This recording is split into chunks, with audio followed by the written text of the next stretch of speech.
premenopause ini usia 45 sampai 50 tahun, siklus estrogen, progesteron, dan testosteron tidak menentu. Maka sahabat-sahabatku, ya para ibu-ibu yang usia-usia seperti ini harus sadar nih. Harus sadar karena akan banyak sekali perubahan-perubahan fisik, terutama hot flash, panas, gatel, ya perasaan juga tidak menentu, ya, dan minat pada hubungan intim fluktuasi. Lebih sering letih dan cemas, suasana hati berubah-ubah dan mudah kesal. Tapi sekali lagi dengan kita tahu bahwa laki-laki ya secara fitrahnya yang tadi kita sudah bahas, maka kita juga minta bantuan Allah. Ya Allah, saya masa premenopause, ya Allah, sementara suami saya juga masih ya membutuhkan hubungan intim, ya Rob. Saya kenapa jadi sering letih, ya Rob, mohon kekuatan, ya Allah. Nah itu kita di sinilah doa. Dan tentunya suami juga harus paham bahwa oh, istrinya pramenopause. Ya. Nah satu-satunya untuk paham ya dikasih tahu. Dulu juga saya begitu, saya bilang sama suami, saya masuk pramenopause nih ya. Suami saya langsung baca tuh artikel, walaupun dia sudah dokter, tapi dia baca artikel ulang. Dia harus baca ulang. Oh iya ya. Makanya kadang-kadang tengah malam badan gatel ya, dia selalu juga terbangun karena saya gatel, kadang riwah kan, akhirnya diambilin bedak ya kayak Herosin gitu ya dikasih. Itu kan jadi harmonis sekali ya seperti itu. Hanya bantuan kayak gitu aja.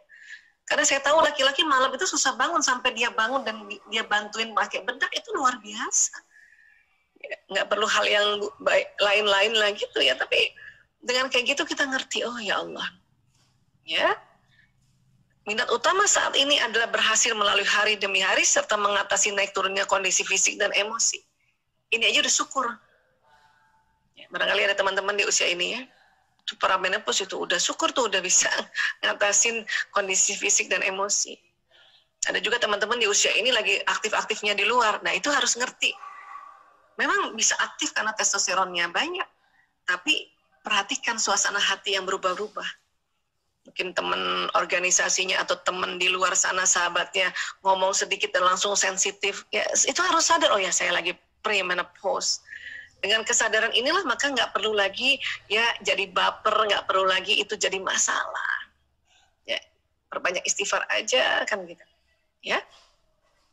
Kemudian masa menopause, usia 51 sampai 58. Nah, saya masuk di sini nih. Ya.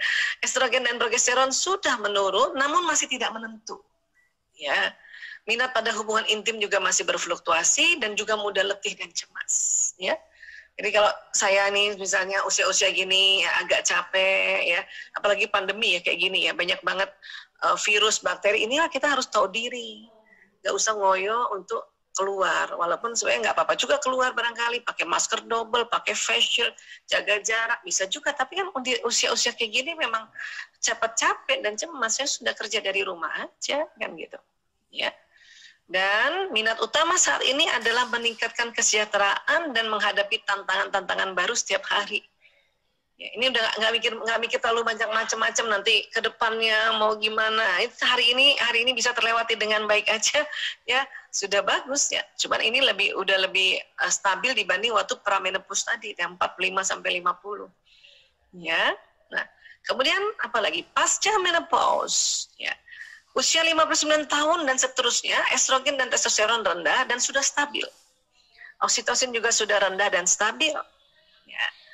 Lebih banyak merasakan ketenangan, gairah hidup baru, bahkan hasrat seksual yang segar kembali. Ini disebut gairah pasca menopause. Jadi justru ibu-ibu yang 60 tahun ke atas itu lebih tenang. Kenapa? Kan udah hormonnya udah teratur ya, sudah stabil. Kemudian ibadahnya jadi tidak terganggu lagi dengan menstruasi, dengan nifas gitu kan.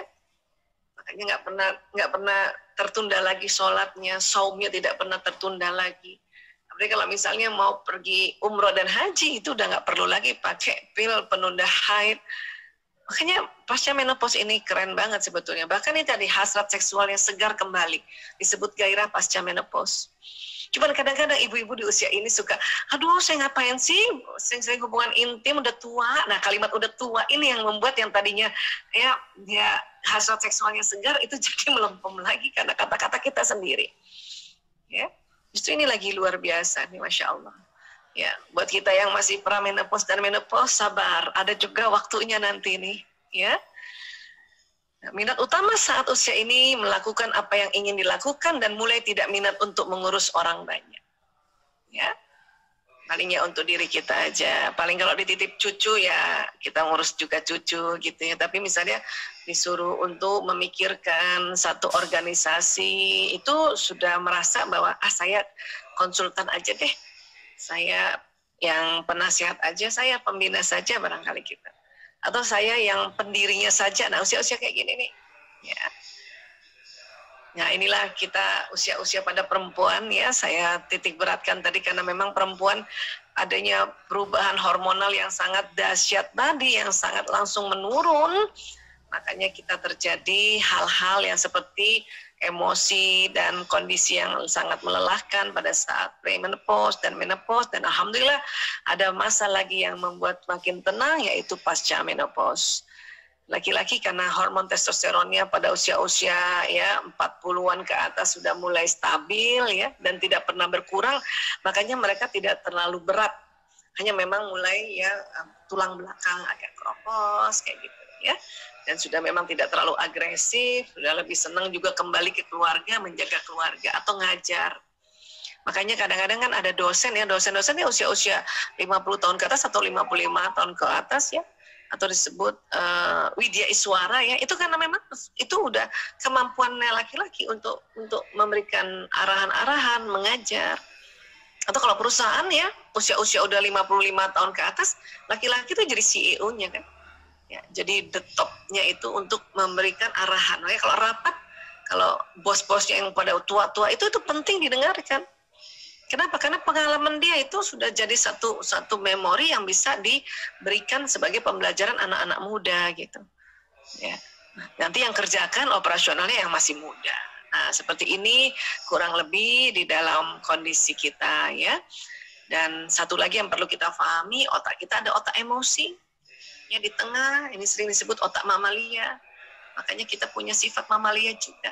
Kalau kita tidak kenali otak emosi ini, tidak dikendalikan, makanya kita bisa, ya perangai kita, akhlak kita itu lebih turun derajatnya dari hewan. Ya. Karena ada otak mamalia. Ya. Nah, di dalamnya banyak sekali jenis emosi. Kalau digabungkan dengan nafs, ini namanya lawama, amarah, dan mutmainnah. Bapak Ibu mungkin kalau sedang googling mau cari nafsu lawamah dan amarah, memang masih di situ tertulis amarah paling bawah. Sebetulnya penemuan terakhir mengatakan amarah di tengah. Kenapa? Karena level marah itu tinggi, cukup tinggi, frekuensinya 150 Hz. Lawamah ini adalah nafsu yang berlara diri. Nah, lara diri itu termasuk sedih. Itu ternyata lebih rendah. Jadi lawamah itu ditaruhnya di bawah sekarang. Ya. Ini semua ada di otak kita, ya Allah. Mulai dari apatis, sedih, takut, buru-buru, las, tersebut juga rakus, anger, marah, di sini termasuk kesel, jengkel, dendam, sombong. Ini ada semua di otak kita ini. Courageous ya, yang positif juga ada tentu. Semangat, menerima, bersyukur nih di sini. Damai, tenang ya. Merasa kita semua ini satu, kita semua ini ya tidak ada perbedaan, itu rasa damai ini.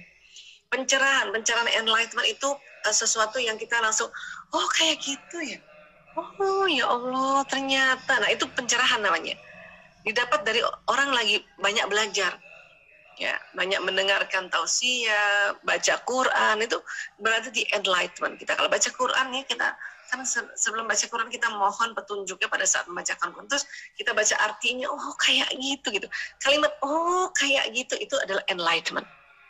Ya.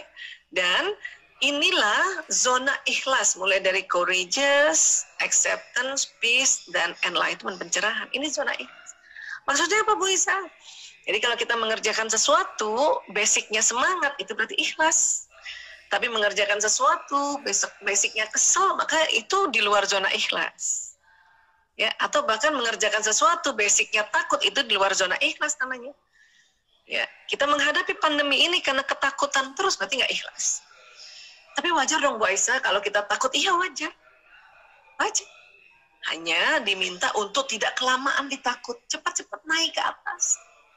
Sehingga bisa menerima, sehingga bisa tenang menghadapi pandemi ini. Sehingga kita dapat enlightenment, pencerahan. Oh ya Allah, ini hikmah, barokah itu ada di enlightenment. Oh iya ya, alhamdulillah dengan pandemi saya lebih banyak di rumah, ketemu anak-anak yang dulunya ya ampun ya. Ya itu bisa di enlightenment. Oh ya Allah. Oh ya Allah gitu. Ya. Tapi waktu satu ketika kita udah lagi tenang-tenang ya atau bahkan menerima gitu ya di sini ya. Tiba-tiba dapat pengumuman tuh tadi, pandemi itu bisa 7 tahun. Wih, itu bisa turun lagi takut. Duk-duk. Ya. Nah, inilah yang diharapkan pada saat kita takut, kita sebut Allah. Ya Allah, ya Allah, ya Allah, innalillahi wa inna ilaihi rajiun. Diulang-ulang ya, Bu. Innalillahi wa inna ilaihi rajiun. Innalillahi wa inna, supaya naik ke atas. Atau kita beristighfar, astagfirullahaladzim, ya Allah, astagfirullahaladzim, astagfirullahaladzim. Nah, ingat, kenapa harus berulang-ulang? Nggak cuma cukup satu kali, karena setiap satu kali lafaz baru naik satu. Setiap satu kali nafas baru naik satu. Setiap kali satu lafaz naik satu. Baru satu lagi. Makanya harus ulang-ulang. Ya, ulang-ulang. Istirja juga begitu, harus diulang-ulang. Kenapa dia baru naik satu? Ada bahkan orang lagi sedih banget. Mungkin keluarganya meninggal atau orang yang disayangi meninggal. Istirja berulang-ulang saja baru naik sampai ketakut. Ulang-ulang istirjanya baru naik nanti mau buru-buru aja. Ulang-ulang baru naik nanti marah. Diulang-ulang baru naik nanti sombong. Ada perasaan sombong. Ulang-ulang baru tuh semangat. Baru bisa terima bahwa oh iya ya dia sudah pergi. Makanya mengapa orang kalau ditinggalkan lama, dari sedih naik ke atas lama. Kadang perlu saudara-saudaranya ya menemaninya. Makanya ada budaya apa? Pergi takziah, budaya kita mendampingi orang-orang yang ditinggalkan ini, selagi sedih didampingi. Didampingi itu bukan mesti dia waktu didampingi dia semangat, mungkin didampingi waktu itu dia sambil dia nangis. Karena nangis ini adalah cara alami yang Allah kasih itu untuk naik ke atas. Mungkin dia lagi takut, kita dampingi. Ibu muda, anaknya masih kecil-kecil, suaminya meninggal karena COVID, kan takut. Ya, takut. Kita dampingi, dengerin dia cerita, apalagi perempuan karena 20.000 kata, dengerin dia punya curhat. Aduh, saya takut gimana nih yang kasih makan anak-anak ini, ya Allah, udah pandemi kayak gini, anak masih kecil, bapaknya udah nggak ada. Dengerin, dan nggak usah terlalu banyak komentar. Iya, saya juga kalau jadi kamu pasti kayak kamu. Gitu, itu namanya berempati. Ya, berempati. Ya, saya tahu kamu sedih. Ya, saya tahu. Ya, memang serem ya kita dengerin paling gitu. Nah, abis dia cerita beberapa hari bisa naik ke sini nanti, mau buru-buru. Kamu ada kerjaan nggak sih buat aku ini? Bisa nggak saya kerja? Gitu. Padahal nih mayit masih ada di depannya barangkali ya. Udah nanyain kerjaan, saking takut dan mau buru-buru. Nah, baru kita bilang insya Allah nanti ya kita selenggarakan jenazah dulu. Insya Allah ada jalan keluarnya ya gitu. Kita tenang-tenang dulu, kita paling ngasih tahu aja gitu, tenang-tenang dulu, ibu istirahat dulu, jaga perasaan, anak-anak dilihat dulu, apalagi ini masih pandemi, nanti pasti dia ada insya Allah jalan keluarnya gitu. Ya, kadang-kadang kita terus udah begitu juga, dia belum tentu langsung menerima, karena dia harus naik lagi ke tangga berikutnya, marah. Ya, bisa marah sama pandemi. Ini kenapa sih, siapa sih yang ciptain virus ini nih? Kalau seharusnya nggak ada virus ini kan suami saya belum mati, masih ada, belum meninggal. Ini virus ini ya, kita marah nih. Kita naik berarti emosinya. Kita juga yang sebagai temannya atau sebagai saudaranya paham. Kita senyum-senyum aja, kita ngangguk-ngangguk aja, atau mungkin peluk punggung diusap-usap. Nggak usah kasih komentar panjang lebar, karena kalau nanti komentar panjang lebar, ya nanti dia bukannya naik ke atas malah tambah turun, bahaya lagi, nanti lama lagi naik ke atas. Ya. Kadang-kadang nanti marah nih, istri yang marah, Aris, waktu aku masih muda, Mas nggak boleh aku kerja sih, padahal kan aku nih lulusan Fakultas Ekonomi Universitas Indonesia. Itu berarti kalau udah ada ngomong kayak gitu, berarti udah di sini, udah di pride, ini udah disombong. Berarti dikit lagi dia semangat, dikit lagi dia menerima, berarti dikit lagi ikhlas. Ya, karena di sini nih orang mau dari sedih mau ke ikhlas, memang dia akan naik tangga-tangga ini, tangga takut, tangga last, tangga anger, tangga pride ini. Makanya ada istilahnya tuh perasaan kita berkecamuk, karena kita naik ini. Cuma kalau kita nggak paham, kita marah sama diri sendiri. Kok saya nggak ikhlas ya gitu? Bukan nggak ikhlas, ini baru mau naik. Begitulah memang mekanisme emosi di dalam otak kita baru mau naik, makanya emosi kita ini berkecamuk. Dia baru mau naik.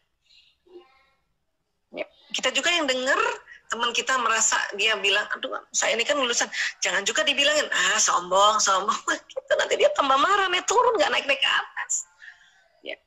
Terus kita, oh iya ya, kamu kan sarjana ekonomi ya, insya Allah mudah nanti dapat pekerjaan, apalagi lulusan UI, udah sabar ya. Kata sabar juga boleh, sabar ya. Tapi jangan dibilang, kamu sombong ya, jangan gituin, nanti jatuh lagi dia marah. Iya, emang saya lulusan ekonomi UI, masa kamu nggak tahu lah? Jadi yang tadinya udah mau ke sini, jadi turun ke sini. Ya. Makanya karena teman atau keluarga yang mendampingi ngerti tentang level emosi, orang yang didampingi dalam keadaan sedih ini, itu bisa terhibur, bisa dibantu naik ke atas. Itu gunanya. Makanya perlu kita belajar, sehingga dia semangat. Ya, nanti kamu bantu aku ya, insya Allah ya, saya masih bisa ya hidupin anak-anak ya. Itu namanya courageous, sudah ikhlas ini ya. Dan dari courageous aja naik ke acceptance, baru dia mikir, iya umur gak ada yang tahu ya, bisa jadi emas walaupun gak pandemi, mungkin umurnya memang cuma sampai di sini. Nah itu baru dia bisa ngomong kayak gitu. Tapi dari sedih mau masuk ke zona ikhlas itu berkecamuk emosi ini, dan dia naik terus. Kalau kita dampingi ada orang sedih, dan kita dikit-dikit cuma langsung suruh ikhlas, udah ikhlaskan, itu bukan naik ke atas, malah turun. Ya, itu makanya perlu paham juga tentang hal-hal seperti ini, agar menjadi orang, ya, menjadi sahabat atau keluarga di tengah pandemi, untuk kita mendampingi orang yang sedang sedih, itu kita tahu caranya. Ya. Jadi kita nggak usah terlalu banyak nasihat di sini, karena orang nggak butuh nasihat pada saat ada di lawama dan amarah. Hanya dibutuhkan pengertian. Iya, saya juga mungkin kayak gitu. Iya, saya paham. Iya, sedih ya kamu ya, gitu. Nah, disinilah baru orang bisa menerima nasihat. Ya, nah ini level emosi. Dan sekali lagi untuk bisa naik ke atas, itu harus sebut Allah. Karena Allah mau pada saat umatnya ada ya, hamba-hambanya itu ya ada di bawah yang diingat Allah, bukan yang lain.